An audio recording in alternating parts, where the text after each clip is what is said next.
Science and morality. अच्छा.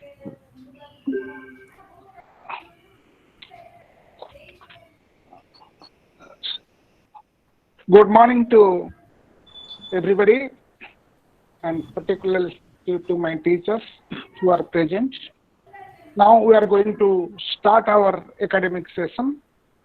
The theme of the symposium is Science and Morality. As announced by Dr. Patra, we have 5 participants to present their paper. So I think each paper reader would be given 20 minutes to present his views, and after all the papers are presented, there will be discussion for half an hour. If there will be any change, then the organizer is requested to make any change. So each participant is expected and is requested to present his views within 20 minutes. So since there are 5 participants, we need more than 1.5 hours. Then there will be 20-30 minutes for questionnaire discussion, and then we will conclude. So it is a very important topic that we are going to discuss, science and morality. We know all the participants are very scholarly people, learned people, and they will present their papers, and I hope it will be very educative and we will learn from their presentations. So I now request Dr. Ratikant Panda, who is Associate Professor in IIT Bombay. We are happy that he is with us, and he will now speak. He is the first speaker. He will speak on the theme Science and Morality. Now I request Dr. Panda to present his views. At the outset, I thank all of you, especially the organizer who had given me a chance to present my paper under the supervision of my teacher. And all my teachers are here. I am blessed with their blessings. So my paper, in fact, I have written Science and Morality. I have touched upon morality. So I have given name like that, Man-World Relationship, a critical study in Mahatma Gandhi. There I have seen how the spiritual exercise has been important for us now in this situation. So if I cross time, sir, please remind me just few minutes before so that I can finish my reading and I can finish my paper with conclusion. So I hope I will finish in time within 20 minutes. If not, please remind me just few minutes before so that I can stop. This paper deals with the concept of man and its place in society with special reference to Mahatma Gandhi. Gandhi placed man in society, world, cosmos at large and examined its relationship with that. And Gandhi put more emphasis on socio-political background of the individual. In this paper, I have tried to analyze the position of Gandhi with respect to individual, its place in a greater framework, the impact of culture on the same, the origination of their particular viewpoint in the light of various other theories of man-world relationship. So the first part I have discussed with the man-world relationship and how man has been taken off by the Western philosophers. Especially, I'm talking about that aspect of spiritual aspect. Then in the second half, I'm going to talk about Gandhi's view on it. So there are number of theories has been proposed regarding man world since man started doing philosophy. The discussion of Gandhi's philosophy can be appreciated only with the background of other theories put forward in our discussion here. Earlier theories in this regard comes in from Aristotle in Western philosophy, who rejecting the idealistic universe of Plato, advocated the physicality of this world as true and worth desiring. For him, reality did not constitute the ideal form only as Plato had preached. Rather, reality consisted of forms idealized in their particular instances. Universals had no existence apart from particular instantiated. Man, similarly, is not instantiation of universal manhood, rather, the constituent whole of matter plus mind. Each entity of the world in Platonic scheme of things was poor representation of pure, ideal form that raised in their own realm. Each entity for Aristotle, on the other hand, is the individual centered unity manifesting a particular nature of its own different forms other. Man is thus not the poor shadow of pure intellectual as Plato had envisaged, but completely being in its own, residing at a center in this world. Thus, Aristotle, for the first time, emphasized the concept and emphasize the concrete physical nature of human being along with the concreteness of the world in which he inhabited. He brought down man from Platonic world of pure forms to the ground reality of worldly existence. Though Aristotle did not have any theory of emergency of both world and man, except from both coming from self-moved mover called God, he did have some idea about the particular nature of both of these. He stressed upon the contingency involved in both of them. He talked about the nature of the world in metaphysics and nature of man in his Nicomachean ethics. For him, the proper dimension of man in his relationship to the world related to his routine conduct and him the proper conduct and transactions with the world, which consider of not just physical objects but also other human beings. In Nicomachean Ethics, he elaborates upon the good life of human being, which is to realize its potentiality by rational guidance. Reason is to guide and enable human being to realize its fullest potentiality. Reason, according to Aristotle, is what separates human beings from the other animal. Man alone possesses the ability to reason and language, which allows him to form social groups and communities. He tries to find out good in both personal behavior of individual and political behavior of the state as well. He explicitly asserts in the chapter 2, the science of God for man is politics of Mark its title. For Aristotle, ethics and politics thus present two sides of the same coin. We can interpret this equation as the rule which governs personal behavior of individual, which is nothing but ethics, should not be different from the rules which govern the collective behavior of the group, city, or state, that is called politics. This view was to have to towering influence in the mind world theories in the Western philosophy. Western philosophy always saw man-world relationship in pragmatic aspect in day-to-day behavior of the individual and framed accordingly the rules of ethical behavior. We see a dramatic polarization in this context with regard to Indian philosophy, in which right from the ancient time man had been placed in the larger context of the universe. Its relationship not only with the world or samsara, but also govern the universe or Brahman. Vedanta placed man or jiva in between Brahman and world or Jagat, whereas Western conception thrived on the inherent difference between different individuals. Indian conception emphasized the inherent equality of man. Aristotle's view of individual as building blocks of society gave birth to what medieval and modern times came to be known as social contract theory.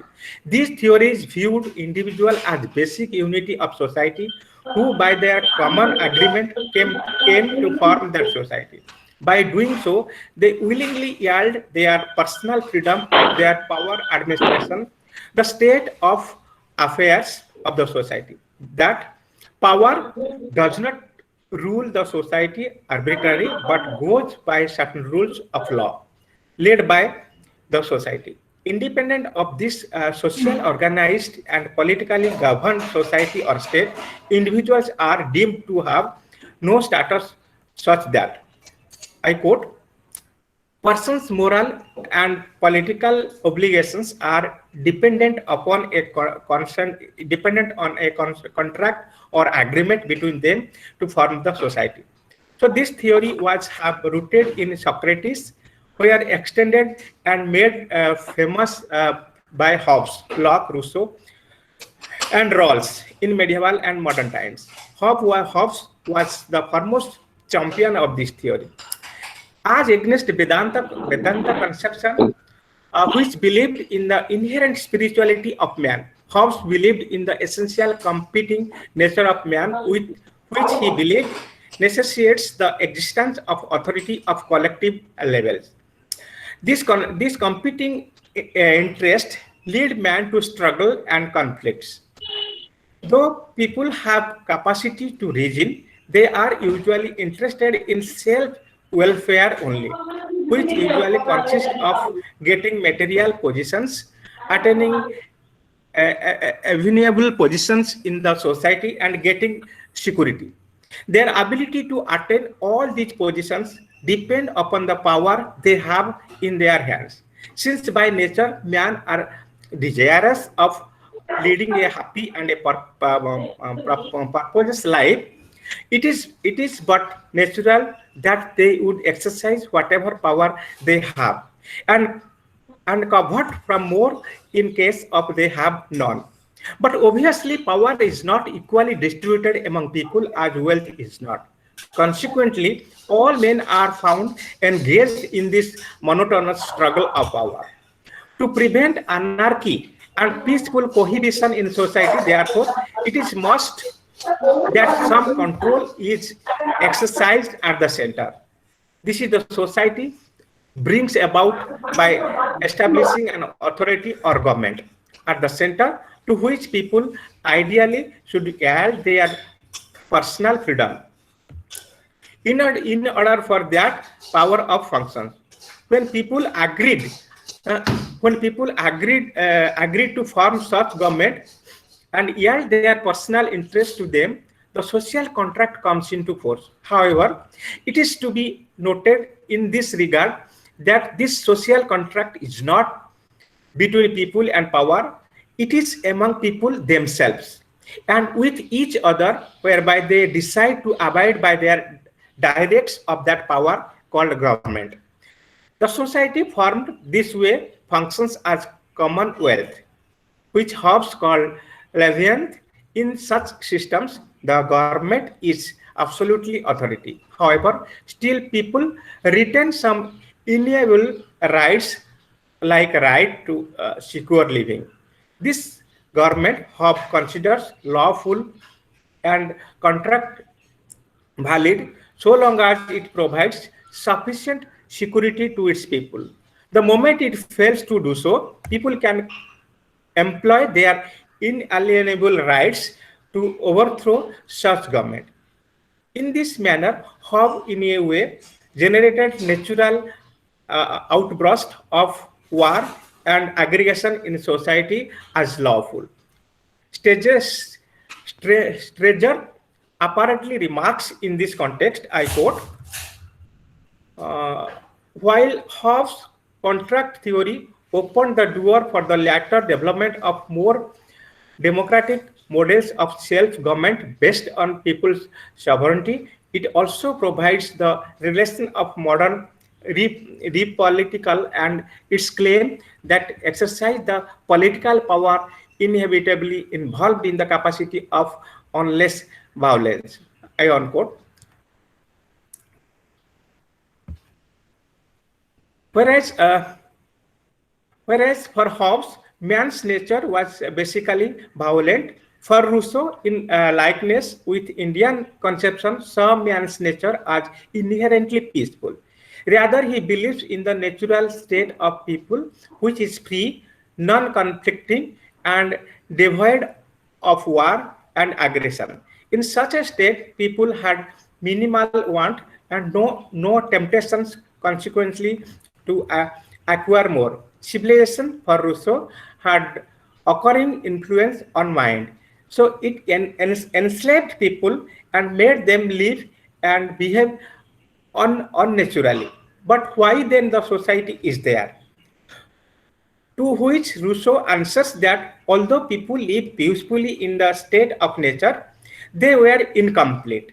They need to come together and interact with each other to achieve inherent completeness, which leads to the emergency of society. And with its emerge gradually the individual and collective ills of evil, adversaries, violence, and so on. Though they had come together to form the society, as Hobbes viewed this, coming together gave birth to an authoritarian society which had corporating influence on them. It made them mechanically yield to its whims, which he termed as general will. So it is at this juncture of Rousseau exclaims, "Man is born free, but everywhere he is in chain." Rousseau thus nostalgically speaks of the state of nature which people had vehemently left. Gandhi retained the same state of nature in terms of anarchy and wished for lawless rules where people could be free of the tyranny of the state, the general will of Rousseau and Leibniz of Hobbes. For Gandhi, the state was the means of realizing individuals' inherent goodness and not an authority about it. Gandhi believed in the non-authoritarian and non-violent nature of the state as it is true and idealist form. Gandhi vehemently echoed the tyranny of civilization in their writing. Gandhi condemned the present civilization for the technological outburst which had reduced man to machines. Gandhi remarks in this context, the civilization is irrational and it has taken such a hold on people in Europe that those who are it appears to be half mad. They lack physical strength or courage. They keep off their energy by intoxication. They can hardly happy in solitude. Women who should be the queen of household wandered in the street or they slave away in factories. For the sake of patience, 500,000 of women in England also are laboring under trying tyranny circumstances in factories and similar institutions. I unquote. Rousseau believed in the equal property rights of the individual on possession with states. He strongly opposed the private ownership of the property. Likewise, Gandhi too condemned the private property and introduced in its place his theory of trustship. Individual and society's relationship was them one mutual given and taken with no other holding forever the boundaries of nature. Gandhi's view thus presents an integrated view of individual, society, and state. For his idea proceeds from the original mind deeply devoted to the welfare of the all and social harmony, and where based on moral principles, truth, love, and non-violence, of which he leaves his readers in no doubt. His scheme of things, which he idealized in the form of Swaraj, had no such element of state authorship, which he considered artificial and unnatural. He believed that there is no freedom for India so long as one man, no matter how highly placed he may be, had in the halo of his hands the life, property, and honor of million human beings. It is an artificial, unnatural, uncivilized institution. The end of it is an essential primarily to Swaraj. One can see strained Rousseau's place to state of nature, whereas man was free are the natural conditions of man here. He believed in the 18th he believed in the enlightened anarchy, where man is ruled not by external authorities, whether nation or foreigners, but his own self, and where society exists to provide all the opportunity to the individual to realize his potential without enslaving him. Even on the occasion of reacting against the state, Gandhi advocated the non-violence method of peaceful protest, the social, political withdrawal of people, a strategy which termed as satyagraha. The two trends which are repeatedly seen woven intrinsically in Gandhian thought are the satya and ahimsa, which are not on his views upon his basic nature of man, but also its basic nature of the societies and nation as a whole. The spiritual philosophy of Gandhi can thus be seen basically guiding his social, cultural, political philosophy. He not only believed and preached the inherent goodness of man to be valued for its own sake in all occasions, but also used politically also in the form of non-violent, peaceful struggle against British oppressions. On the one hand, it showed the integrated nature of all philosophies. On the other hand, it demands that the widely held skeptical doctrine of satyagraha was not merely a theoretical construct, but something which could be practically applied. However, whereas Hobbes' man had an inherently competing inherent interest for Gandhi, man is inherently noble.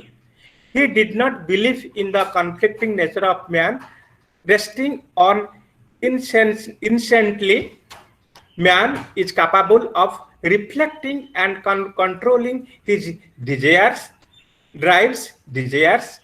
competing interests, unlike brutes. His superiority lies in his power to put restraints on his blind passions and not succumbing to immediate wants. It is the ability of sacrifice for his fellow beings all distinguishes man from the brutes. Gandhi believed in the divinity of human being. Our humanity for Gandhi lies on our ability to realize divine spark within us. He commented on this of his speech. I quote, however, I quote from Gandhi. This is quote from Gandhi. However, from one standpoint, we must all have originally been animal, and I am ready to believe that we are evolved from the animal into human state. This is why physical strength is called brute force. We are born with such strength, hence if we use it, we could be, to say the least, courageous. But we are born as human beings in order that we may realize God who dwells within our hearts. This is the basic distinction between us and beasts, I unquote. Because of this spark in divinity in every human being, he believed that to be violent was the nature of brute, not humans. The proper nature of man is to be non-violent. Man cannot for longer remain ignorant of his true nature. The moment he realizes his true nature, true divine spark, he achieves his true humanity by overriding his bestial nature. I omit this quote. So no amount of physical or mental suppression can lead to the spiritual blood of man. He wrote stubbornly in Young India, I quote, "I refuse to suspect human nature. It is bound to respond to any noble and friendly actions. The nobility of the help will render if it was rendered conditionally." I unquote. So it was on this belief that launched the massive program of bridging the gap between Hindu and Muslim and befriending Muslim by helping them in their need. He had firm belief that the individual has an inherent capability to nature, primarily virtues in him like love, friendliness, ahimsa, and suffering. The last, the ability to suffer, Gandhi made a weapon deal with the preparatory of violence. Calling the movement as Satyagraha, it aimed to protest the tyranny of the authority by quality suffering, which will ultimately appeal to the heart of the tyrant, and he would be persuaded to see the victims of viewpoint. The moment this change occurs, the tyrant is converted into victim's cause. Only thing to be cautioned all the while is that the suffering at no stage has to restore to violence. He has to courageously burn all the sufferings preparatory upon him till the tyrant's heart converted. People might wonder how the tyrant would be able to ever sympathize with the victim. To that, Please conclude. Gandhi, sir, I'll conclude. To that, Gandhi has the answer that even tyrant is made of same stuff as that of victim. His nature too is inherently goodness. Then why can't he persuade to set the layer of tyrant and revert back to the nature of the state? 1 minute, just I'll go to the conclusion.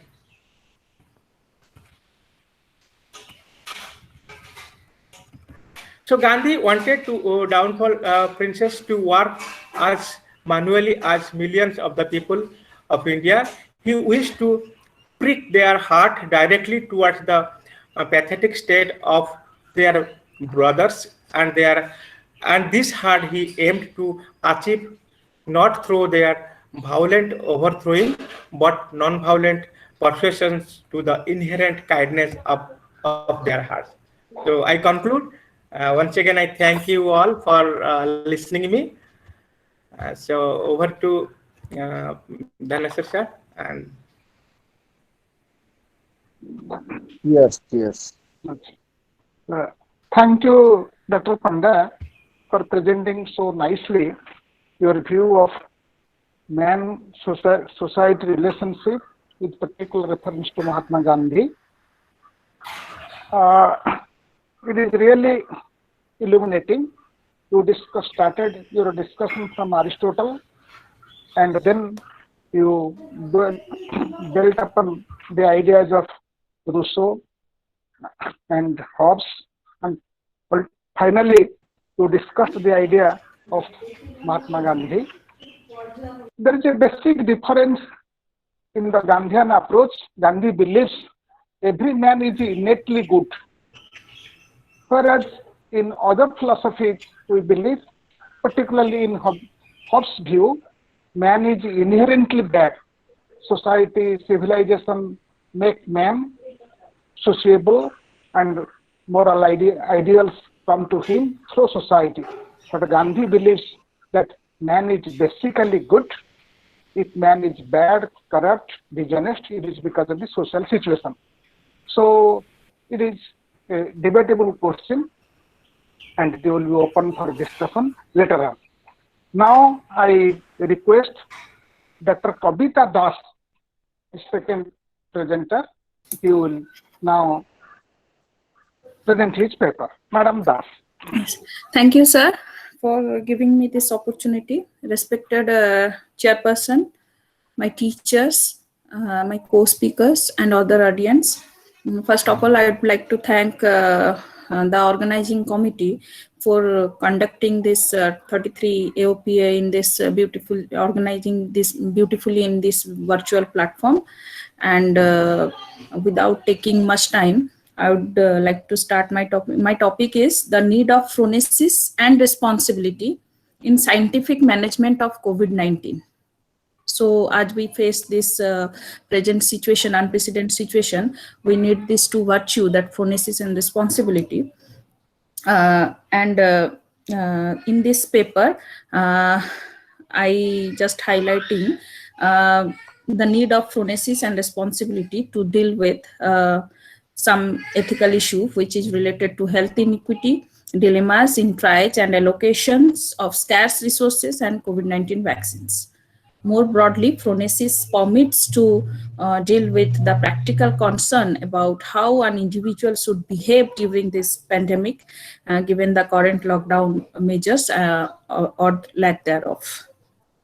So in this paper, I have the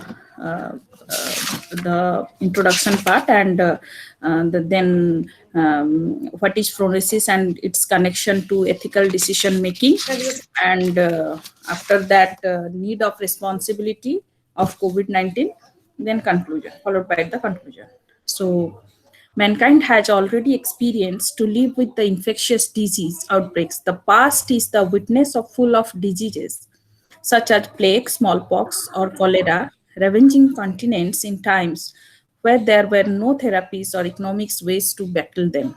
The present pandemic, which named as novel coronavirus, emerged in Wuhan, China, in the final months of 2019 and 2019, and has spread in every country in the world, with more than 4 million confirmed cases and close to 3 lakhs attributable deaths as 11th May 2020.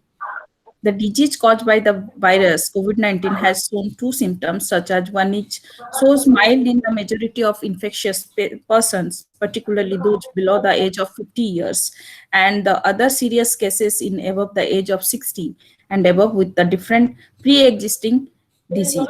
The need for hospitalization and the risks of dying rise dramatically above the age, and in those with the comorbid condition, approaching 30% and 10% respectively in person aged above 80 years.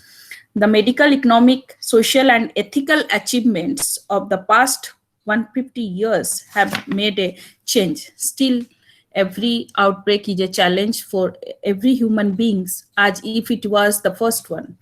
One reason is the nature of man putting preparation off when menacing scenarios are not an immediate threat.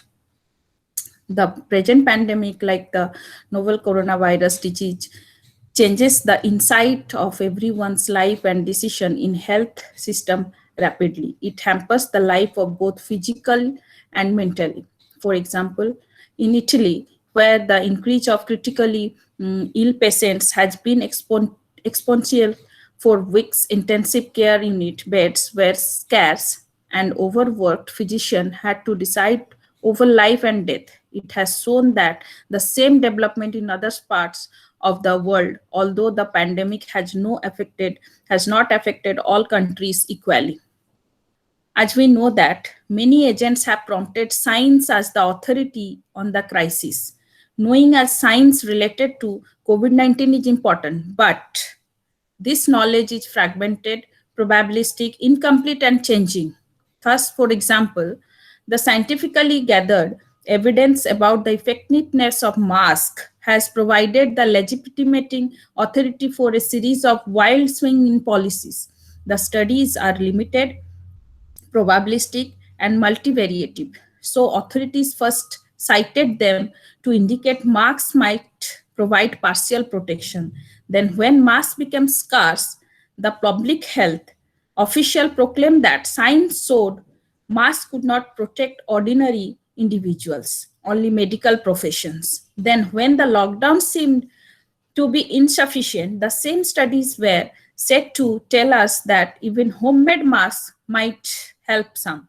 It will also be noticed that key issue and ethical guidelines will look much different after the end of coronavirus pandemic. People do need an ethical decision-making framework which guides them in providing systematic and practical answer to ethical questions.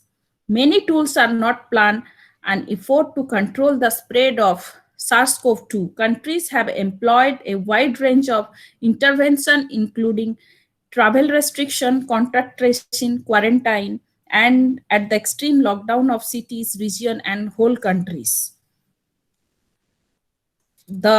An increasing number of countries, including, for example, India, Israel, Iran, South Korea, are trapping to their population phone location data detect person in close contact with COVID-19 cases, as well as to monitor their compliance to imposed quarantine measures. In addition, lockdowns may negatively affect people's mental health. In countries where the first wave of the epidemic has been brought under control, there is ongoing discussion about how and when to exit lockdown and restart the economic engine growth. In this context, questions about the use of immunity passport, which are certification of immunity to COVID-19 that could be an option to allow people to return to work or to travel, are starting to be debated. There is a tremendous need for research in present as well as in future in all areas of the COVID-19 pandemic, ranging from understanding the virus and therapeutic to population level intervention and research into its socioeconomic and impact of the ethics. As science and technology plays an important role in this devastated situation, but the questions regarding what is right and wrong morally cannot be answered with the precision that one would associate with science such as physics, chemistry. So here, the ethical part is necessary to deal with because ethics is context specific. So the present situation, the virtue, phronesis, is need in every sector, including medical. This most operative virtue, inspired by Aristotle and reproposed by Anscombe, Philippa Foot, and McIntyre, regards as the fundamental the importance of one's moral character in order to reach happiness, understood as full realization of every individual human life. For Aristotle, one can only understand action and their actors as right or wrong by having a deep understanding of all the relevant facts about the situation, meaning the context in which they acted. Without knowledge of the specifics of the situation in which a person acted as well as their motivation in acting, it is impossible to know if the actor acted without practical wisdom and therefore rightly and wrongly.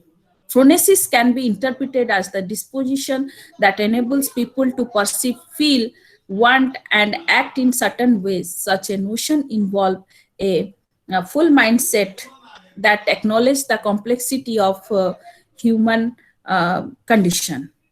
A large literature has built around the role of the phronesis plays in understanding how people make the ethical decision.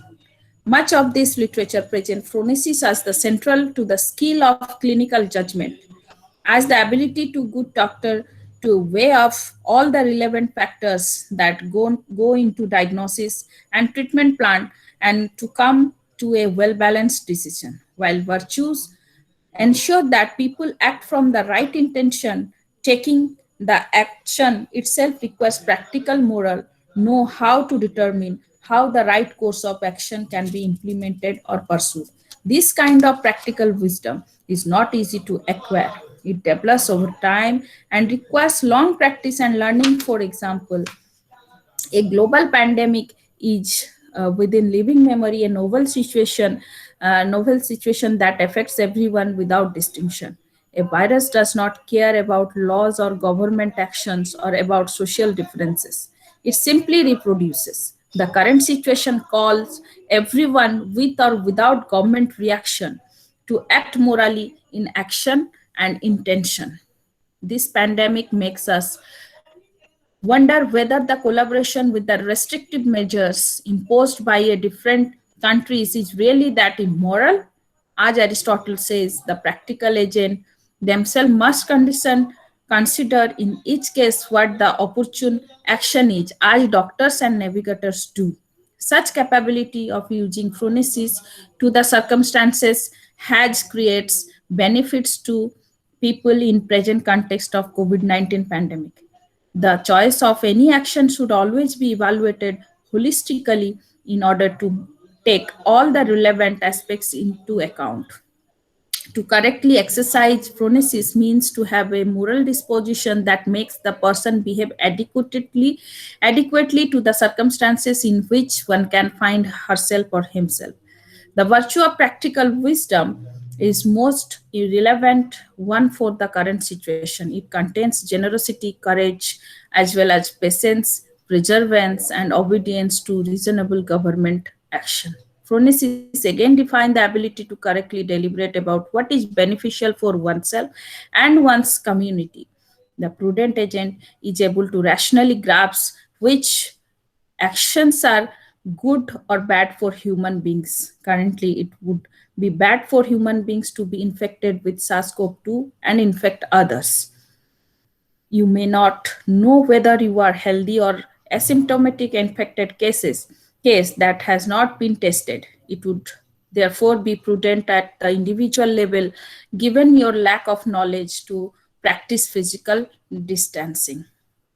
Especially in the current situation, prudence may prescribe certain action. In Aristotle's words, its end is what action we must or must not do. Consequently, this virtue is also especially pertinent at the policy level. For example, while it is true that the cost of lockdown measures may be greater than the benefit, we do not know. In such uncertainty, after careful consideration of all relevant factors, it may be prudent to lock a country down. Phronesis claims that it our decision even in difficult contexts such as pandemic. We should evaluate all aspects of human beings and their circumstances in order to reach the fulfilling happiness, not only regarding our pleasure, but in respecting the dignity of each human being. Now come to the need of responsibility in the COVID-19 period. To predict and prevent the behavior of COVID-19, it is necessary to deal with the involved world with many interconnected concepts, factors that not only limit to a specific domain, but also have complex and dynamic essence. Hence, it should be understood, managed, and controlled with a holistic and interdisciplinary perspective. In today's complex world, designing and implementing policy without understanding the underlying mechanism that cause this complexity is not possible. In the absence of COVID-19 vaccine, countries all around the world are implementing various forms of social responsibility as a policy to reduce the spread of the virus. One form of social responsibility is social distancing that takes many forms, but the aim is to keep people physically away from each other. That delay in its implementation is not as effective as in the early days. Two main influential factors in controlling the COVID-19 outbreak include increase in the quantity and the speed of COVID-19 diagnostic test and correctly applying the social distance regulations. Rapid testing is performing to detect the asymptomatic infected people in the community. Experiments show that severe social distancing rules have the potential to successfully reducing and delaying the disease onset. However, if the rigorous policy of social distancing performed carelessly, a large scale of intervention must be carried out through the extensive and rapid testing to prevent the widespread outbreak in the future. Within the loops named carelessness, asymptomatic carriers can be considered as an exogenous variable that affects the intention for the more social interaction and failing to observe social distancing. If social interaction with asymptomatic coronavirus carriers increase in the community, the risk of pandemic will increase, which will lead to an increase in the number of patients. In the same loop, by timely announcing the number of infected people and identified patients, the number of social interaction, and consequently the severity of the pandemic risks would be decreased, and over time it can lead to reduction in the number of cases. Now, finally, should we collaborate with the restriction? What is moral position that we should hold as individuals equally affected by the COVID-19 pandemic? We have argued here that the individual response to the outbreak should be guided by consideration of phoresis and responsibility. We should move towards a fuller picture of human action and morality. Once we embrace the virtue phoresis and one that our will is directed towards acting in a way that is virtuous, then even imposed restrictions, wearing masks when going outside and keeping social distancing, do not look as immoral actions anymore or as a threat to our freedom, but rather as the virtuously right actions we should pursue. Our responsibility is no more threatened by limitation but argumented and dignified in the moment in which our second order will wants to willing respect the restriction and the recommendation, because this is what a virtuous person does in such circumstances, because the relevant virtues have become of who we are and we merely need to give them the right space. Our generosity, courage, and prudence prevent us from the forgetting the most vulnerable, the old and the weak, because a virtuous person regards everyone. She is the ready to give up a little in order to gain moral dignity, while at the same time being involved in saving someone's lives. As hold due to the lengthy process of producing the COVID-19 vaccine, most countries are trying to implement various low-cost strategies to slow down the spread of the virus and try to normalize the living condition in the society beside reducing the current recession. So using the virtue of phronesis and promote social distancing as a part of our social responsibility behaviors, and widely wear masks are considered as the signs of social responsibility, and accompanying people with medical staff and the governments to get out of this crisis. Thank you.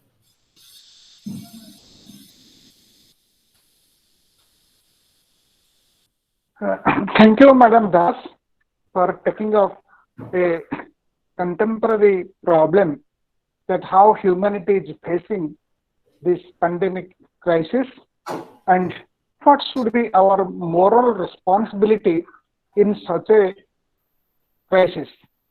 And you have pointed out that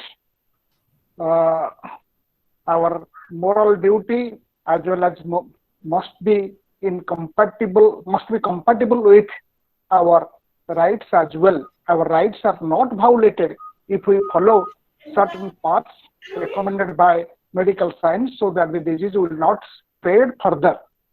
So you have given your serious thought to a current crisis, and many thanks for illuminating, for doing good justice to the paper and to the problem. Now we shall switch over to the third speaker, who is Madam Dr. Pragya Das. Now I request Madam Pragya Das to present his views.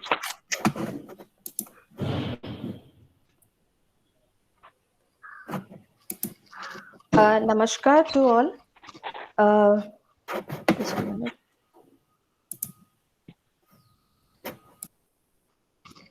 Well, namaskar to all.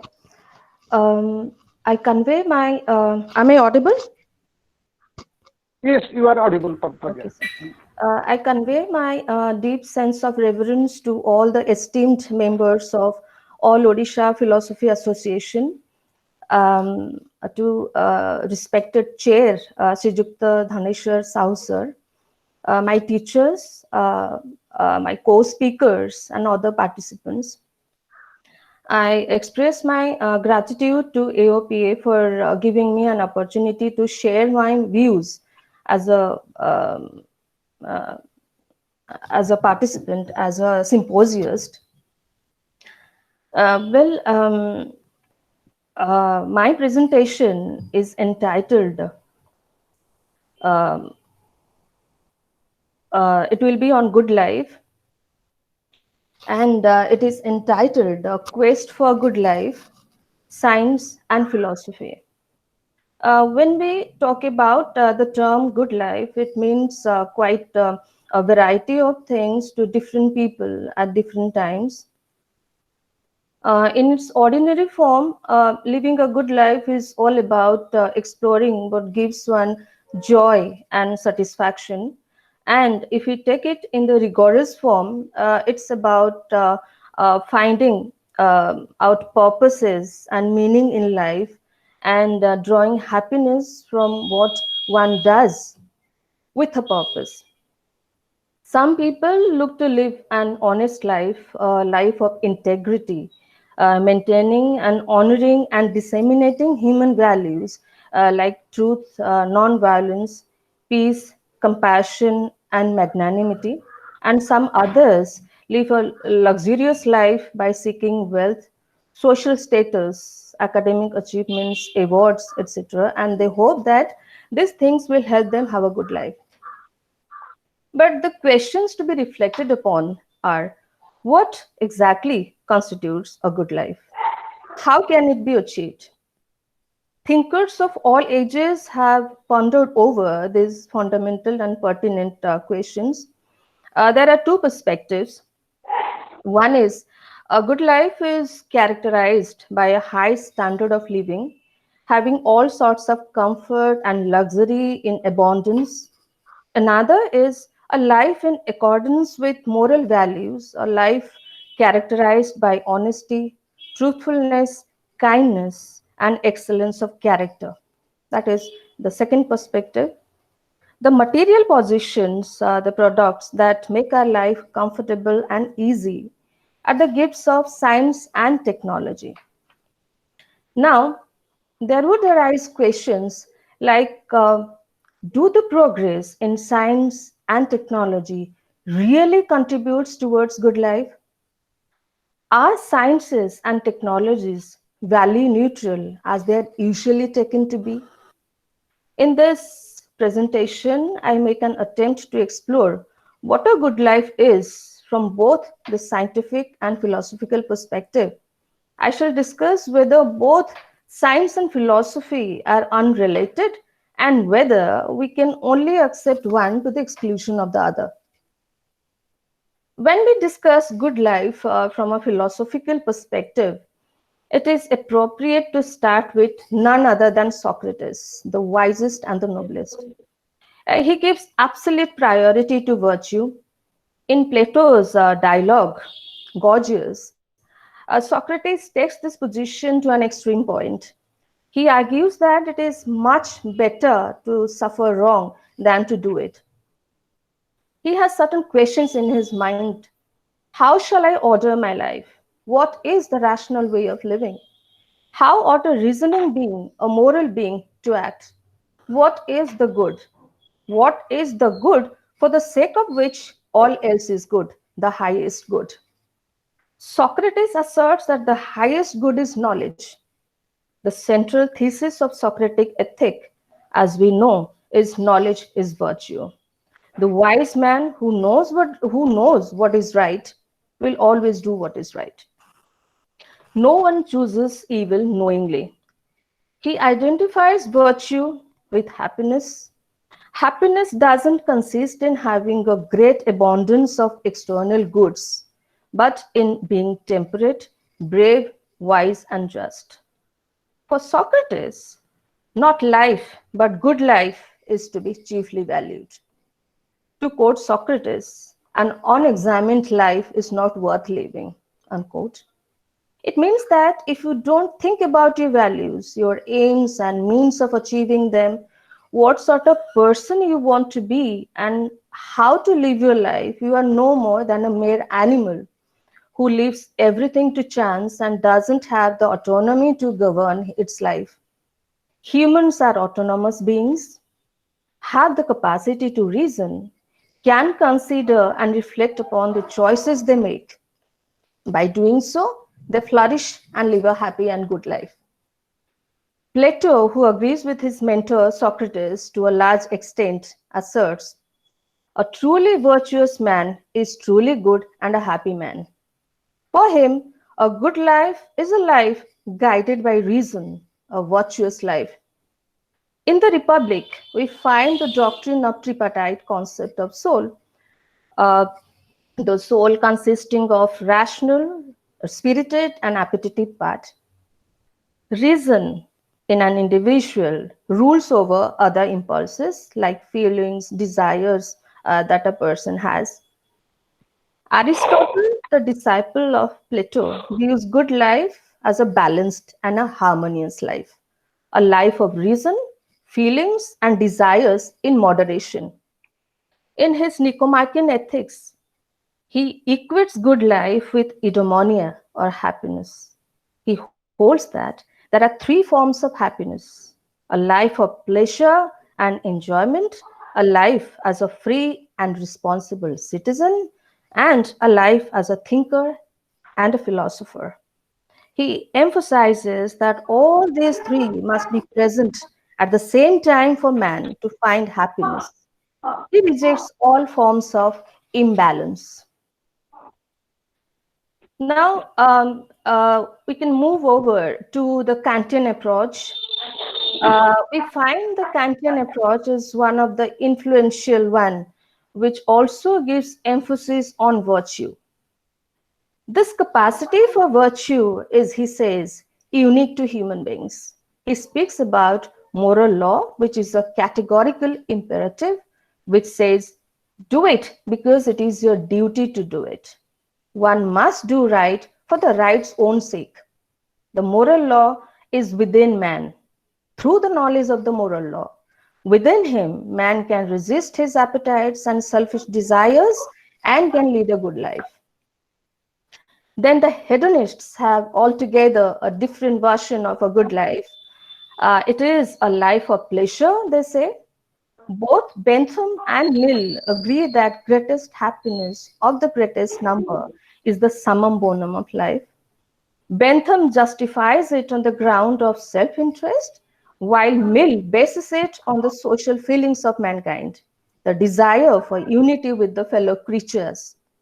We all remember the words of Mill: it is better to be a human being dissatisfied than a pig satisfied. Better to be Socrates dissatisfied than a fool satisfied. Then comes the materialistic stand, which is that whatever yields happiness is bound to be good.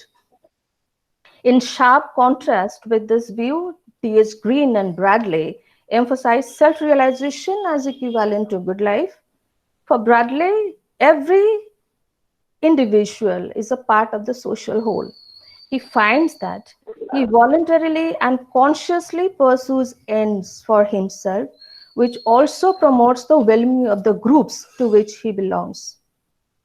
This social wholes prescribes norms of conduct for the individual. Bradley describes it in some detail in Mind Station and its duties.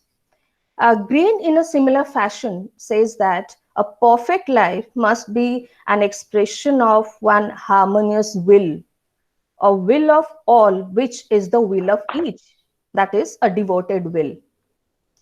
Now let's turn to the scientific view of good life. Science as a branch of knowledge deals with facts of the physical or material world. The notion that science is value neutral is a widely accepted notion. To quote one of the revolutionary scientists, Albert Einstein, science can only ascertain what is, but not what should be. And outside its domain, value judgments of all kinds remain necessary. I unquote. The critiques of scientific knowledge are actually critiques of some applications of that knowledge. The unfortunate and unforgettable occurrences like nuclear disaster in Hiroshima and Nagasaki, the dread of biological and chemical weapons, environmental pollution, depletion of natural resources, emergence of diseases and deadly viruses are said to be the banes of science and technology. Former US President George W. Bush, while speaking about the challenges confronting the society increasingly empowered by science, says, "The powers of science are morally neutral, as easily used for bad purposes as good ones. In the excitement of discovery, we must never forget that mankind is defined not by intelligence alone, but by conscience. Even the most noble ends do not justify evil means." Unquote. In his sensible speech, he wants to convey that the scientific tools give us raw power, and it is up to us to determine the right way to use this power. About Bush's concern, one could say from the standpoint of Bacon, if the debasement of arts and sciences to purposes of wickedness, luxury, and the like be made a ground of objection, let no one be moved thereby. For the same may be said of all earthly goods, of wit, courage, strength, beauty, wealth, and the rest. Anything can be turned to evil in the hands of evil men. Science is a tremendously effective and a powerful means of gaining knowledge about the world. It is much more than a source of technology. The challenge before us is to keep science true to its moral purpose. There is always a profound moral purpose which drives a scientific research. That is, to relieve the mankind from disease, pain, misery, and wants. The reason behind nuclear energy was to generate electricity without polluting the air and not to make nuclear weapons. Nuclear medicines can also be used in diagnosing and treating cancer. Viruses are used to treat diseases like oncolytic viruses are used to kill cancer cells without harming the healthy cells. Every scientific research has a moral intent behind it. We call science value neutral because it doesn't match the profile of moral enterprise. It doesn't express itself in moral declarations. Now coming to the applications of scientific knowledge or technology, it has to be borne in mind that it is a fact that technology is vital for human life.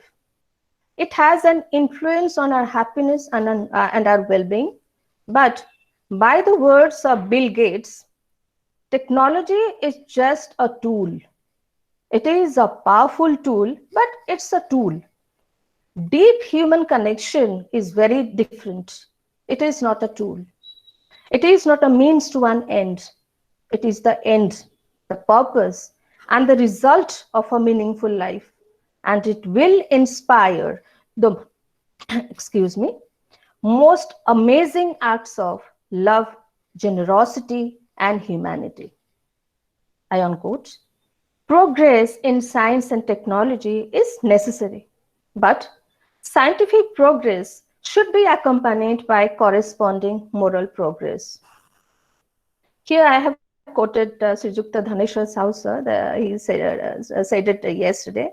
Technology is just a means of convenience. A good life is not the use of more and more technology, as the millennials think. Technology can provide one a satisfied and a successful life, but not an enlightened life, a life of wisdom. So information should be accompanied by wisdom, which can make a truly good life possible. At the end of the presentation, I seek to build a bridge between philosophy and science. There should be integration of science and philosophy. It would enhance the vitality of science. We can see the contribution of philosophy in 4 ways. First, It clarifies the scientific concepts. Second, it critically assesses the new concepts and theories. Third, it formulates new concepts and theories. And fourth, it fosters a dialogue between different sciences as well as between the science and society. Carl Richard Oz, an American microbiologist, writes, "A society that permits biology to become an engineering discipline, that allows science to slip into the role of a changing the living world without trying to understand it, is a danger to itself." We need a reinvestigation of science, one that returns to us the benefits of close ties with philosophy. Let me conclude by saying that scientific knowledge and rational thinking can make the greatest advancement possible. Advancement not only in empirical terms, but in ethical terms. There will be scientific and technological advancement of society, and yet good human beings leading a truly good and meaningful life in it. It is an ideal which, if realized, will make this world a much better place to live. Thank you so much for the opportunity. Here I end. Thank you, Dr. Pragyan Das, for a brilliant talk. Most of happiness. From the time of Aristotle, from the time of Socrates, philosophers, scientists, thinkers, literary figures, they are brooding over this problem: how we can have a meaningful life and a moral life as well. And you have discussed different philosophers: Socrates, Aristotle, Kant, Mill, Bentham, and tried to present their views of a good life.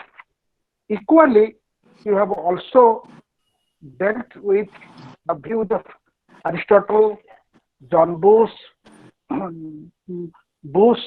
and others, how life can be a good one and how there can be integration between scientific knowledge and our moral passions. Unless there will be a union between the two, integration between the two, our knowledge will prove disastrous to human society. Thank you for your brilliant presentation, Pragyan Das. Then it will be open to discussion later on after all the papers are completed. Now I request some Subhankar Pati perhaps to present his views. Mr. Pati. Thank you, sir. My favorite teachers of AOPA, organizing committee members, the general presidents of the session, my fellow participants, I'm very much privileged to be a part of this association who has a long academic history. I'm very much obliged to the association for giving me an opportunity to sharing my views in this particular context like science and morality. The title of my paper is The Fact-Value Dichotomy in Hume's Moral Philosophy. The present paper is an attempt to explain and examine the moral philosophy of Hume by revisiting the fact-value dichotomy. According to Hume, it doesn't seem to be possible to infer a moral judgment from a factual judgment, but tries to demonstrate that it has both semantic and ontological meanings. It not only focuses on the contradiction from a logical empiricist point of view, but also reject their claim as ethical statements are irrational and meaningless. Accepting the complexity of fact and value, which cannot be put together in one form, it seems pertinent to go with Hilary Putnam, who had made a claim that there is a linguistic difference between fact and value. But in terms of the objectivity, an attempt is made to create a near resemblance between fact and value by following the view of classical metaphysics of Plato, who has claimed that values are objective as fact. To understand the Hume's moral philosophy, that the is-on dichotomy is very much essential. It is the root cause of controversy between science and morality. Science is concerned with the existence of natural phenomena that can be detected by senses. We may establish the empirical and logical validity of the objective reality by utilizing scientific methods, whereas morality deals with values that is inaccessible through human senses. It can be derived through one's own subjective reasoning about ethics. The is-or problem, that is the relationship between fact and values, or between descriptive discourse or the prescriptive discourse, might indeed constitute one of the many problems in moral philosophy. Fact-value dichotomy is coinciding with the distinction of the natural world and human world. The natural world can be comprehended scientifically and its approach is objective and universal. But the problem arises in human world, which is purely the deliberation of subjective mind. Hume celebrated distinction eager to be reflected in his book The Treatise of Human Nature, where he made a claim that moral distinctions are not derived from reason. Hume writes that, the quote, "In every system of morality which I have hitherto met with, I have always remarked that the author proceeds for some time in the ordinary way of reasoning and establishing the being of God, or makes observation concerning human affairs. When of a sudden, I am surprised to find that instead of the usual copulation of proposition, is and is not, I am made with no proposition that is concerned with an ought and ought not. This change is imperceptible, but is however of the last consequence. For this ought and ought not express some new relation or affirmation. It is necessary that it should be observed and explained, and at the same time the reason should be given for what seems altogether inconceivable. How this new relationship can be deduced from others, which are entirely different from it. But as authors do not commonly use this precaution, I shall presume to recommend it to the reader, and I persuade that this small attention would subvert all the vulgar system of morality. And let us see the distinction of vice and virtue is not founded merely on the relation of object, nor is perceived by reason. In the above passage, the Hume defines that the logical impossibility of deriving moral conclusion from a factual premise. It is self-evident, a logical axiom of deductive syllogism, that conclusion cannot be more general than the premises. It has to be present in the premise in an implicit form. It is an illegitimate way to deriving logical conclusion that values judgment from a factual judgment which is not there in the premise. This violation is actually going against the basic structure of deductive logic. There are two approaches with reference to the above dichotomy. The first group denied the logical possibility of deriving fact from value. Value judgment are purely subjective in nature, and it is not possible to prove it in an empirical world, whereas factual judgment are purely subjective and empirical problems are verified through scientific methods. The second group states that the values are informed from fact and reduced to facts. The value judgment is itself a problematic concept because its reality cannot be proved in the empirical world. The proposition which cannot be verified considered as false and meaningless. The logical positivists like Rudolf Carnap, Heinz Reichenbach support the argument that value judgment are meaningless as its approach are ethical and normative. A.J. Ayer claims that it is logically impossible to establish a connection between fact and value as both are diametrically opposed to each other. Reichenbach also supports the fact that normative ethics, being rooted from traditional metaphysics, cannot be connected with the scientific fact, as it fails to explain directly, necessarily. This is the quote of Reichenbach. Following the general rule of inference, Hume made such claim that there is a logical gap between fact and values which cannot be ignored. If we made an attempt to derive an ethical conclusion from a factual premise, we will not only be a victim of violating the general criterion of inference, but also the argument turn out to be an invalid one.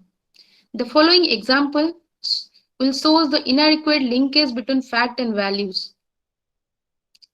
Terrorism ruins the peace and happiness of common man. Therefore, man should not involve in terrorist activities. The premise explicates the reality of factual proposition that it is scientifically observable, but the conclusion is demanding an imperative statement, which is a new addition to the conclusion, and it violates the basic rule of deductive inference. There is a group who believes that evaluating criteria adopted by fact and values are almost similar in nature. This view is supported by ethical intuitionist G. E. Moore, and another one is natural reductionism. Moore tried to define the nature of values by stating that, quote, value is conceived by intuition directly. An ability to comprehend the value is available in human as possibility, unquote. We can distinguish the value concept like goodness, evil, truth, falsehood directly and intuitively. Intuition is needed to comprehend the moral values, but non-moral values are known by birth clearly. He takes the example of good is a complex concept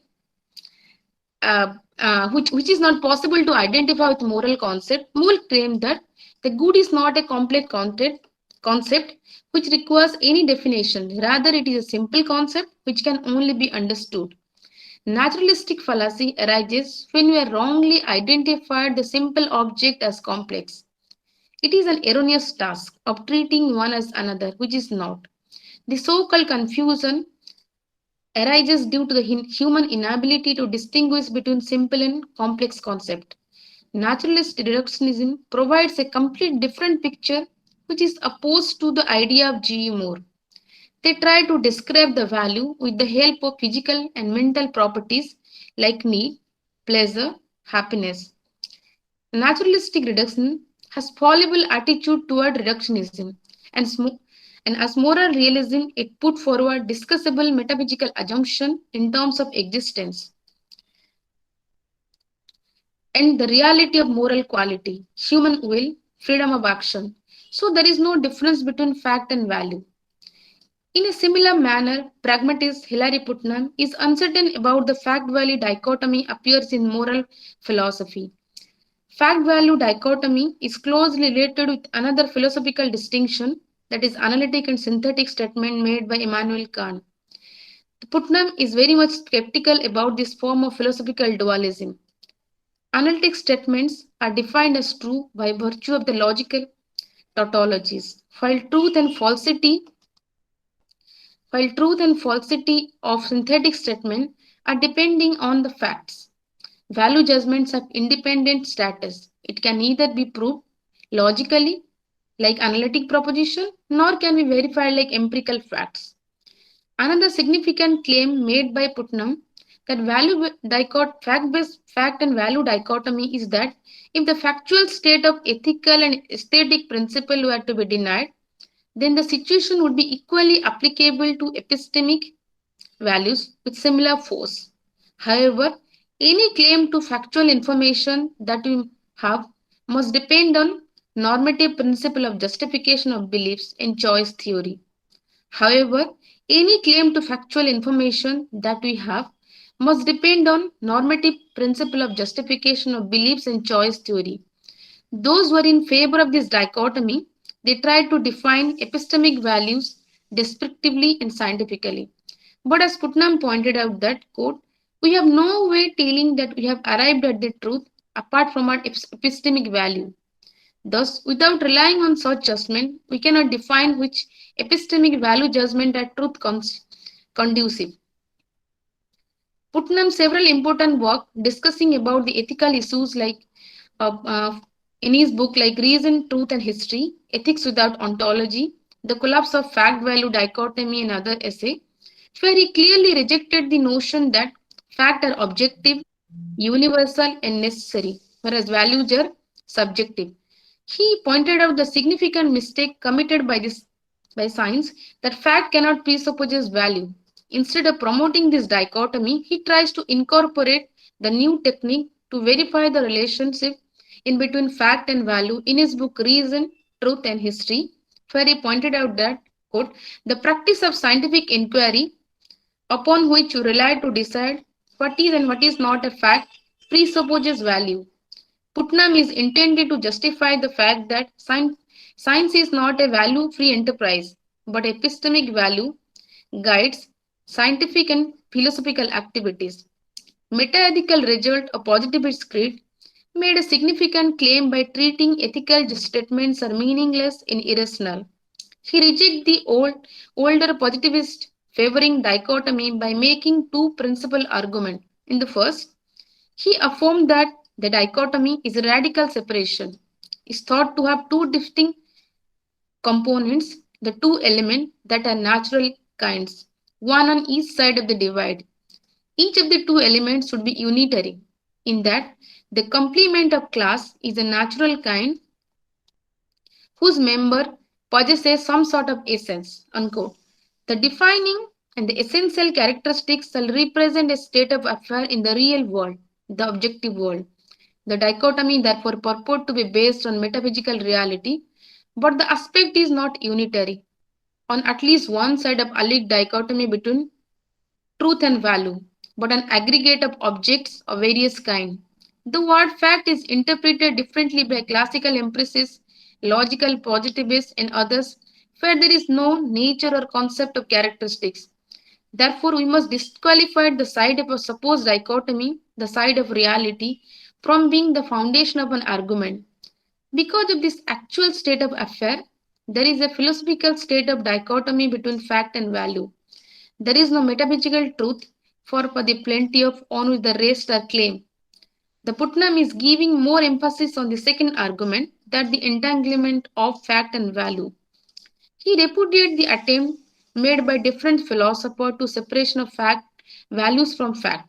Putnam concludes that the examination of the vocabulary of a language clearly shows that right down to the label of the simple proposition or even at the level of individual predicate, that value concept and factual concept are inextricably intertwined.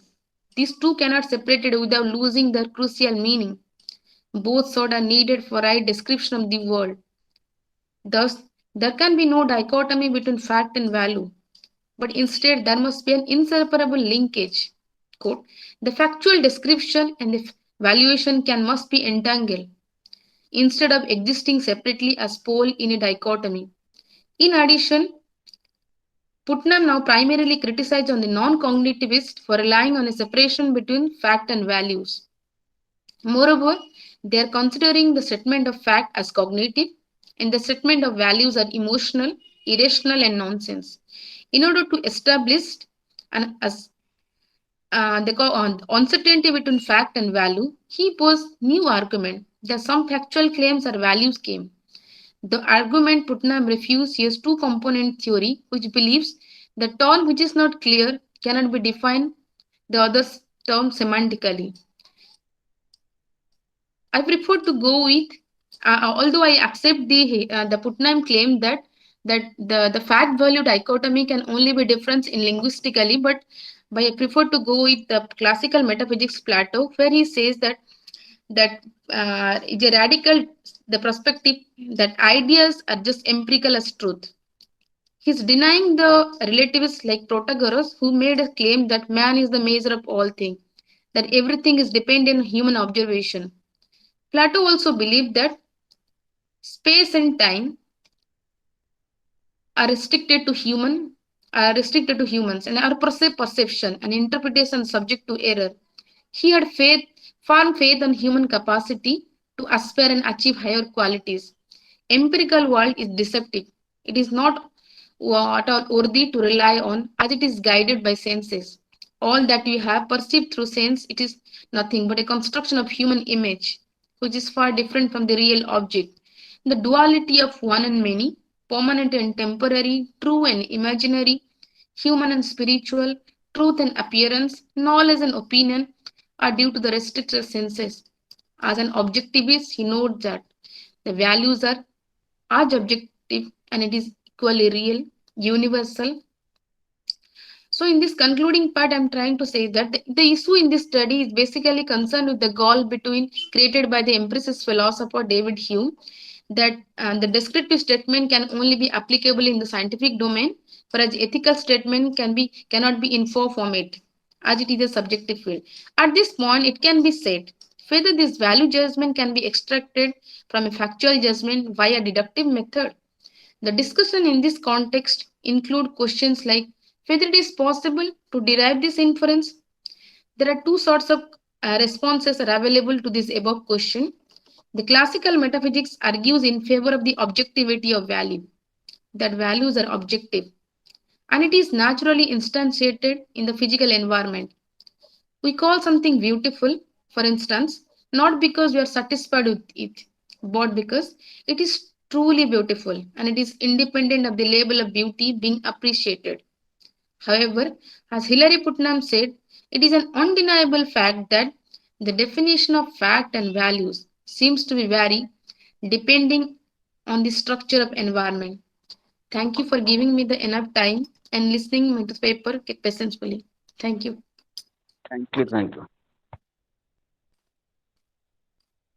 Thank you, Madam Pati, for giving an illuminating talk on this problem, fact-value dichotomy from the human perspective. There are different areas of discourse, and we make a distinction between factual discourse and moral discourse. And what are the basic ideas related with factual discourse and moral discourse as well? You have dealt at length with these two important concepts, how factual discourse or fact-value dichotomy. You have brought many philosophers into modern philosophers into question. Now, starting from Moore to Plotinum and others, it is really illuminating. I thank you once again for presenting your paper in a very illuminating manner. Now we shall go to the last speaker, perhaps Prasanna Panigrahi, Mr. Prasanna Panigrahi. Now I request Mr. Panigrahi to present his views. He will be the last speaker in this symposium. Dhaneshwar sir, is your person. My dear teacher. Sir, am I audible? Dhaneshwar sir? Yes, you are audible. Sir, am I audible? Yes, go ahead. But the sound is a bit low. The sound is low.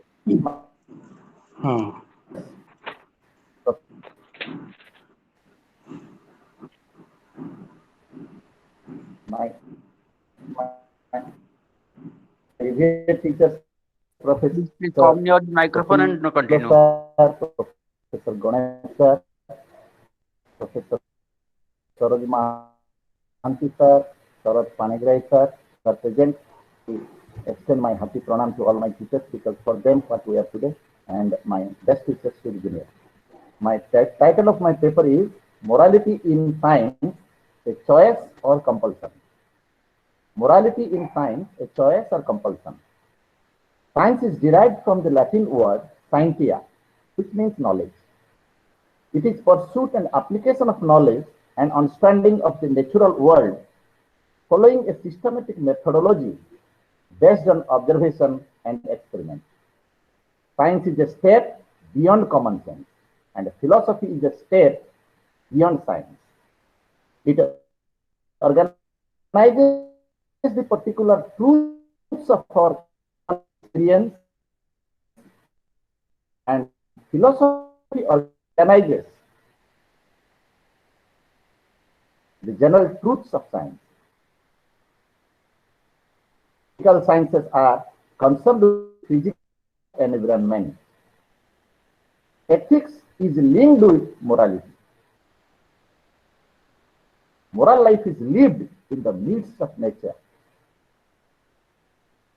It cannot be divorced from the nature of the physical environment. We do physical sciences. Physical sciences based upon the principle of freedom of will. Morality is a dynamic force rather than a static one, because balance in the extraversal spheres of life is maintained by waging a pauseless war against all contradicting ideas.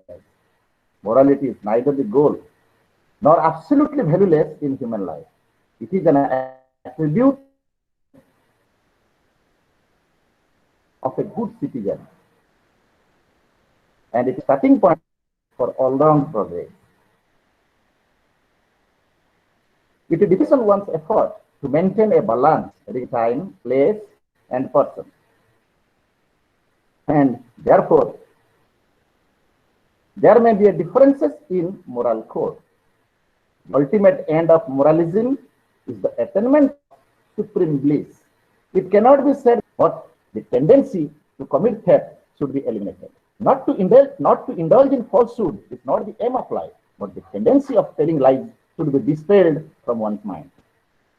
Both science and morality are meaningless without accepting a conscious and rational mind behind them.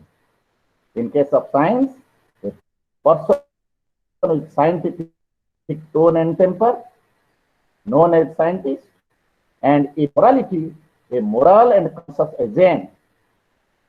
Only a voluntary person can be judged moral or immoral. Morality as such, say,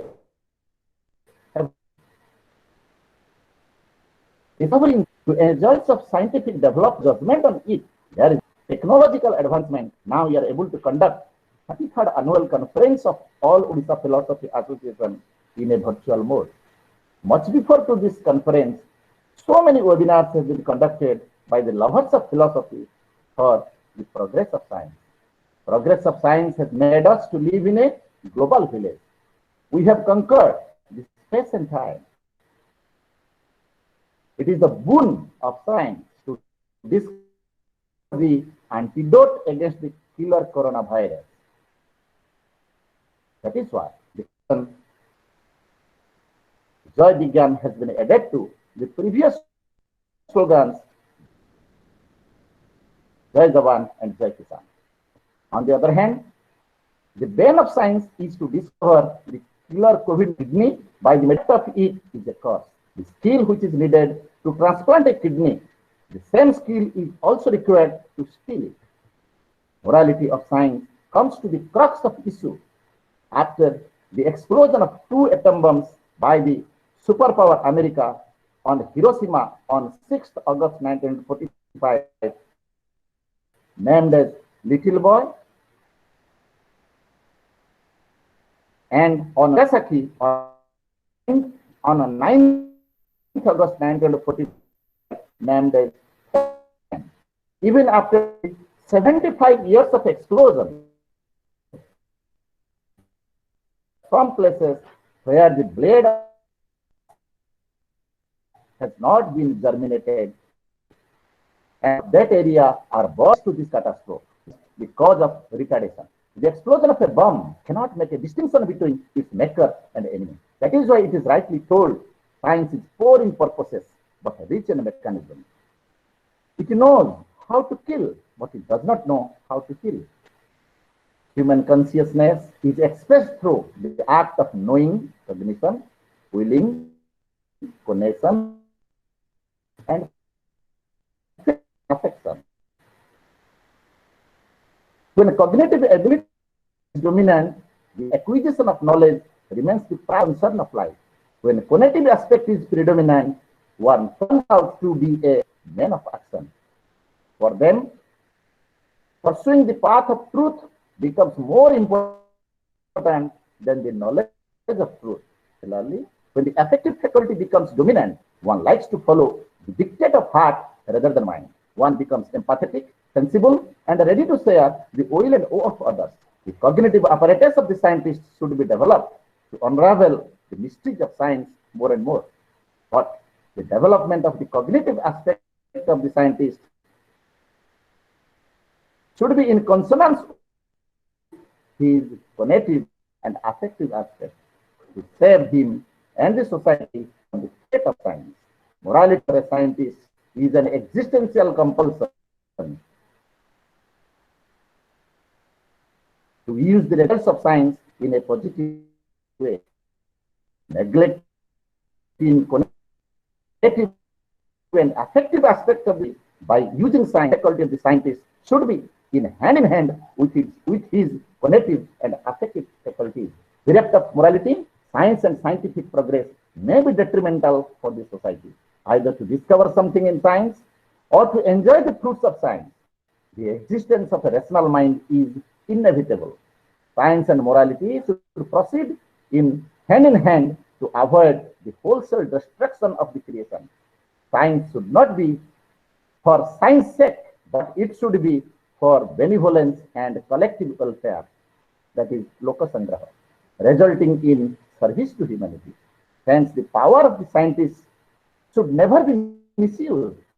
Rather, it should be used for benefit of the society.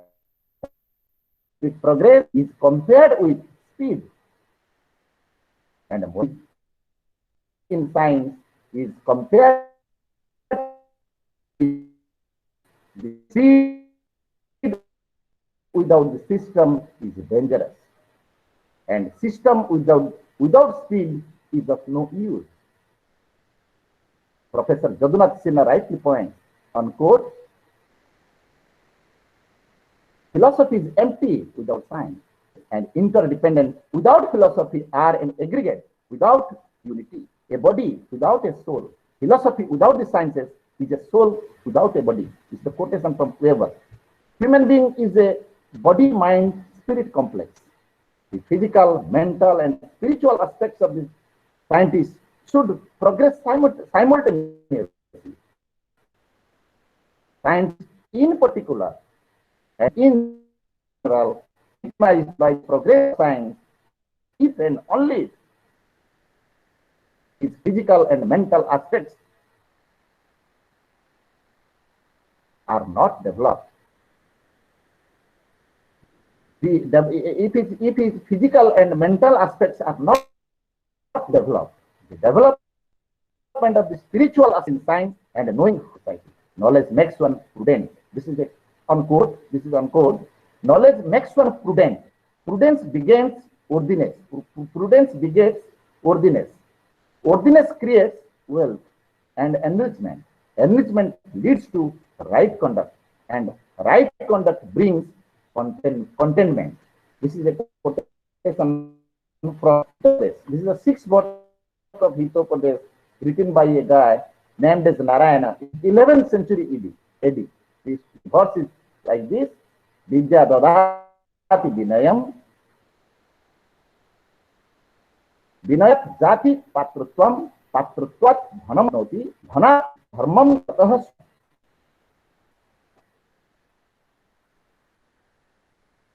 Yes.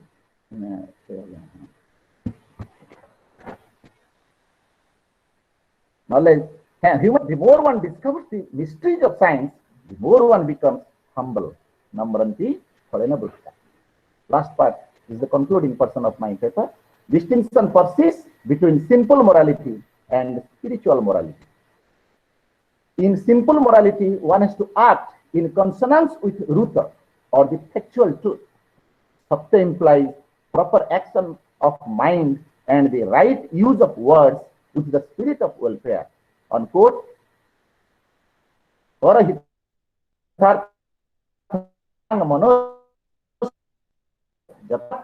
Satyam. A scientist should adopt path of Satya, but not Ruta, for collective welfare. In Mahabharata, Bhishma, Drona, etc., and Arjuna, before waging war against Adharma, were adopting two simple or cardinal morality. Simple morality is also otherwise known as cardinal morality. Arjuna at the beginning was in a dilemma to fight or not to fight as the ultimate result of war. Later on, after being enlightened by Lord Krishna, Arjuna has fought war to kill all those who are in the path of Adharma. This war was fought for the restoration of Dharma. Finally, Arjuna takes recourse to spiritual morality or collective. Finally, Arjuna takes recourse to spiritual morality for collective welfare. Collective well-being should always get the upper hand in relation to individual well-being. A scientist should always follow the path of spiritual morality for the collective welfare. The individual should never stand at the cost of collective interest. In personal life or day-to-day life, one may follow to root or sexual morality for his well-being. Scientists in particular and in general should take reasons and how spiritual morality. It is our awakened conscience or Jagrat Vivek which will guide us to decide in which situation one has to follow spiritual morality. Spiritual morality should never be misused to satisfy one's individual interest at any cost. We should use it, we should use or we should take recourse to or we should adopt spiritual morality only when the collective interest is hampered. Thank you. Now it is over. Thank you. Thank you. Thank you, Mr. Prasant Panigrahi, for your paper, Morality in Science. Kumar Panigrahi. Prasant Panigrahi. Or compulsion. Morality in Science, whether it is a choice or it is a compulsion. And we know how science can be misused and bring disasters to human society. So morality is a basic need of science or human society as well. One distinction you made between simple morality and spiritual morality, and something perhaps I could not follow properly. What is the real difference between simple morality and the spiritual morality? Anyway, you will explain in course of the discussions. Now, all the papers, all the presenters have presented their papers. Now it is open for discussion, and I do not know how the questioners, those who want to ask questions, Yes. he will take over and he will conduct it, because I do not know how this process of handling it. Okay. Thank you, Dr. sir. Babu. Thank you, All sir. right. The first question is that from Dr. K.M. Narayan Rao to Pragyan Prakashin Das Kanungo. Is good life a practical possibility or just a theoretical concept, or a theoretical concept having a wide gap in practice? Pragya madam. Yes, sir, thank you very much for the question. Actually, I just want to say that we formulate theories keeping in mind that they can be put into practice. So nobody formulates a theory thinking that it's never going to be practiced. So I have already mentioned in the concluding part of my presentation that it is an ideal which is yet to be realized, and it's us who shoulder this responsibility. The scientists, the philosophers, the commoners, everyone. Well, I think I answered the question. Thank you, ma'am. Next, Lakshmana, I have already answered the two questions was asked to me on the chat box. Okay, I will go one by one. Next question is from Professor Ratnakar Gajendra to Kavita ma'am. What is the role of philosopher in this critical crisis of corona? Whether it will be helpful in showing the path to government for facing such a havoc, which is considered as a pandemic?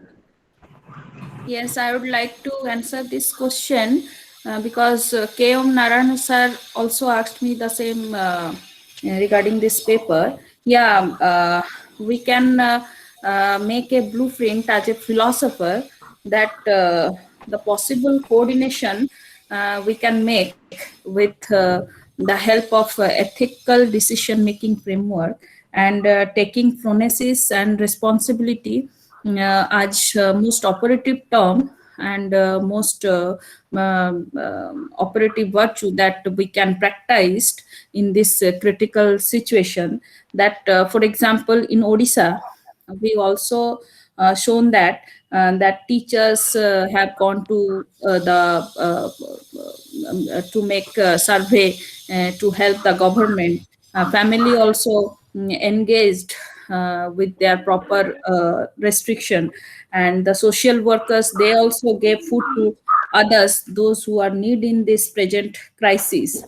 So we can have some kind of discussion, some kind of enlightenment to the other people, those who have lack of this kind of knowledge.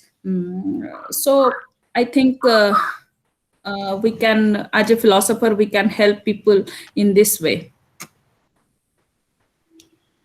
Thank you.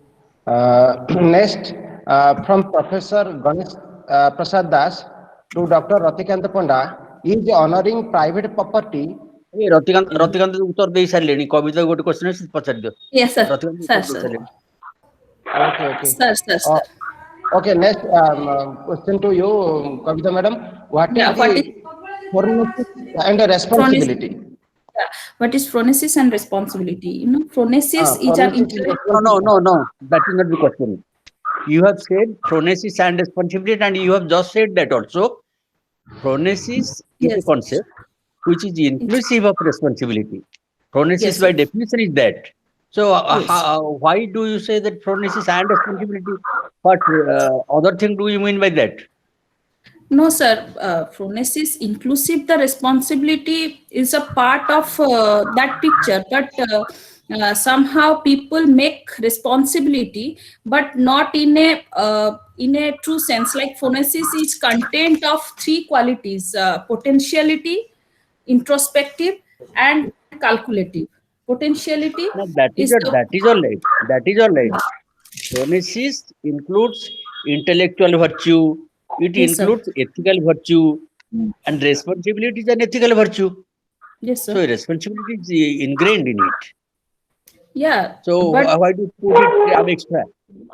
No, sir. Actually, in my paper, responsibility in the doctors have not phronesis, but they have the responsibility to others people sometime. That's why I have put this two in the two different context. Phronesis and responsibility दी रकम टिका की? ना sir टिका दूटा compartment में टिका बढ़िया ही से? सर टिका नु हम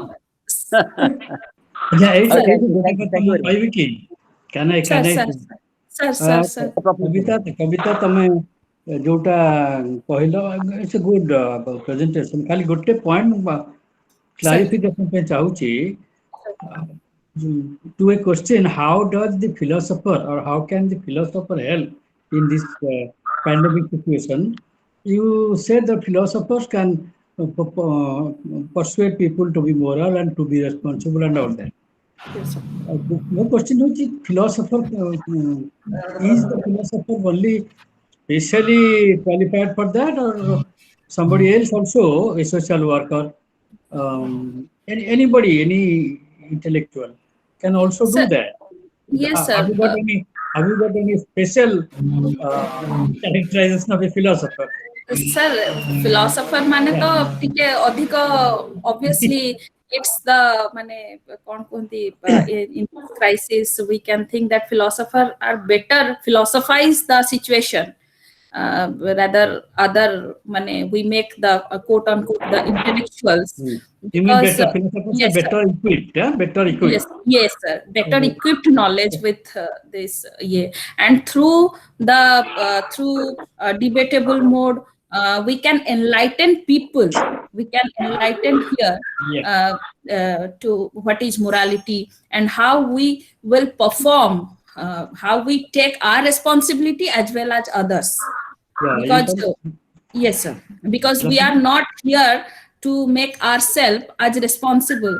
आमे सर निजको निजे responsible कहूचु, but society को जाई की आमे लोको मानकु गोटे situation रे गोटे other situation रे तांकु पकई दोचु. There is a philosopher. There is a philosopher in every man. Only that the philosophical traits of that man should prevail. That is what you want to say. Okay. Yes, sir. Thank you, sir. Thank you, sir. से और शब्द व्यवहार कला पर philosopher माने blueprint ता तैयारी करंती. अन्य माने सेटा तैयारी करि परिबेनी. Yes, exactly. That is a well-meaning explanation. Okay. Thank you. Sir, I have a question. Professor sir, आपण तो पाखरु ही inspired है कि जो ethics and society रो जो mainly say I can take this idea of you.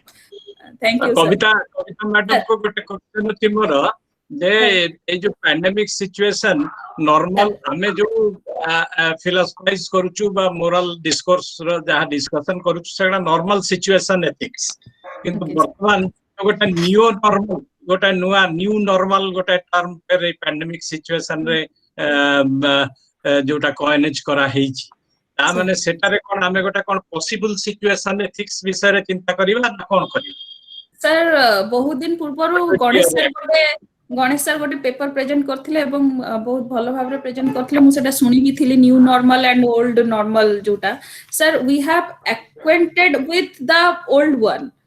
This is the challenge to us to face the post pandemic period. Post pandemic period is very much lack of the awareness, and that awareness we can have only how philosophy can help and how we can make philosophy to a layman position. माने आमे एई जगह रे रही कि खाली जिंस गुडा को न्यू नॉर्मल रे थिंक करिबाटा it's not like that we have to practise in the society in the practical form what Phronesis has already talked about this kind of thing. We have to practice it. Actually, new normal is the old normal in Sir. the new garb. Yes, sir. এইটা হচ্ছে IT science র টার্মটা তাকু adapt করছেন মানে new Old normal wine is in a actually new old normal in new way old wine in আজ্ঞা Okay, there are also so many questions are there from Professor Kailash Chandra Das to Dr. Shubhankar Tripati. Can moral and aesthetical values be culture neutral if they are objective? Sir, I just want to say that that I'm taking the recourse from Plato's philosophy, where he claims that the forms are objective, the humans are the more or less guided by these senses. That's why they are not able to understood the difference between real and unreal. But in reality, values cannot be that understood in the physical domain, or values cannot be proved in the physical world. Values are more objective in nature, but the meaning of the fact and values are different from person to person. If I'm taking the help from Hilary Putnam's views, he says that fact and values are linguistically different, but metaphysically they are identical. There is no that we cannot say that value because of that they do not have any factual verification. We cannot put together values in a that subjective field. Values are equally objective like facts.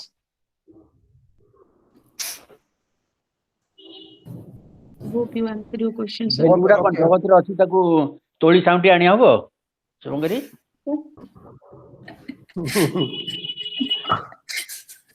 Thank you. କଣ ଏଇ ହିସାବରେ are they the furnitures of the world? Furnitures are that man-made. That we are giving a that means we are putting the value in this furniture because I'm using this particular furniture for my own use, and for this purpose, it is a valuable for me.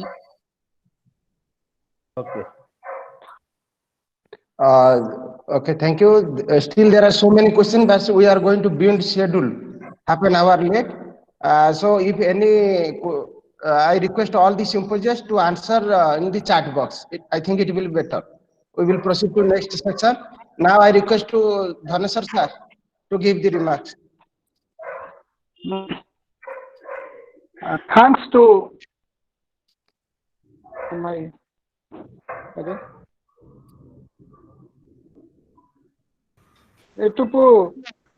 Sir, it's working. Sir, it's working. It's working. All right. Yeah. All right. I listened to all the deliberations and the questions, answers. It was really enjoyable to me. I thank all the paper presenters for giving serious thought to their topics. One thing comes to my mind, that volumes have been said on good life, on ethics, morality, but the problem is how to live a moral life. That challenge is always there, that crisis is always there. And I remember a story from Mahabharata, which Duryodhana confessed that he knows what dharma is, what righteousness is, but he never felt any inclination to follow it. He knew what is evil and what is bad, but he failed to desist from it. That is the real crisis in our practical life, in our day-to-day dealings.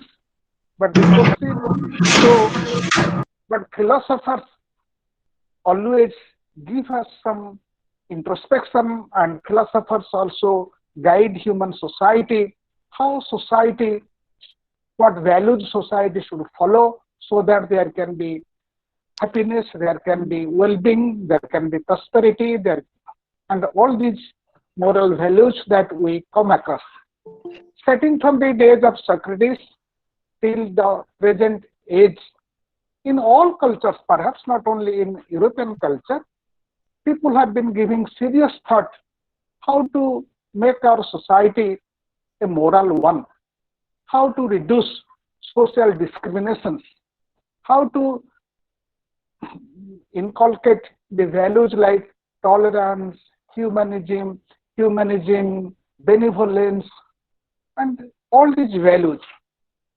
And finally, my observation is that when we render a helping hand to a person who is in need, that is the best thing that we can do. And if anybody wipes out the tears from others' eyes, perhaps he is the best person in my eyes.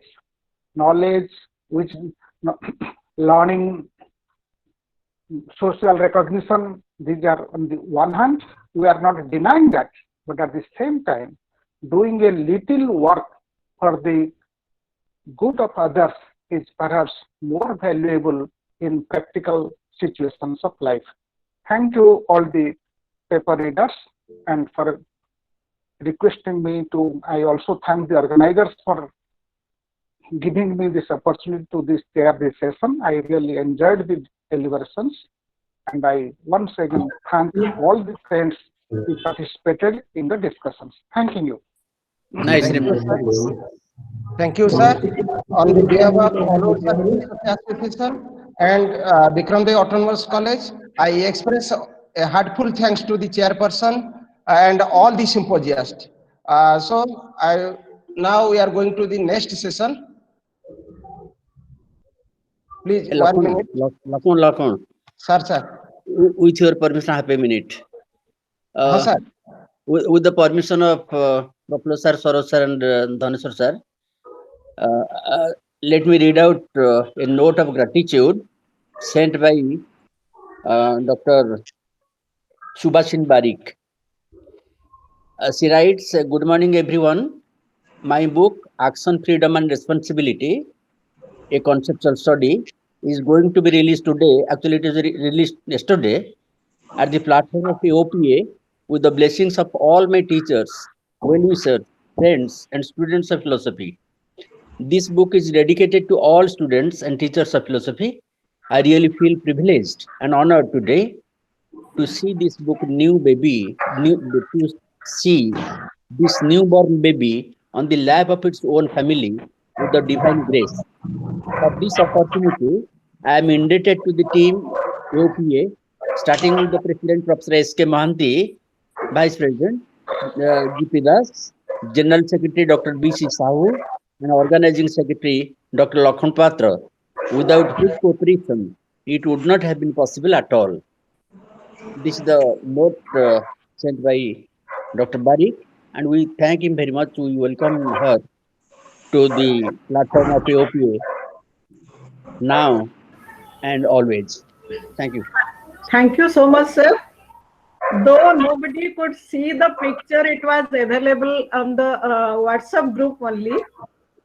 But for the initiative you have taken, I'm really thankful to all of you, sir. Thank you. Thank you. Thank you very much. Welcome. Over to Lakman.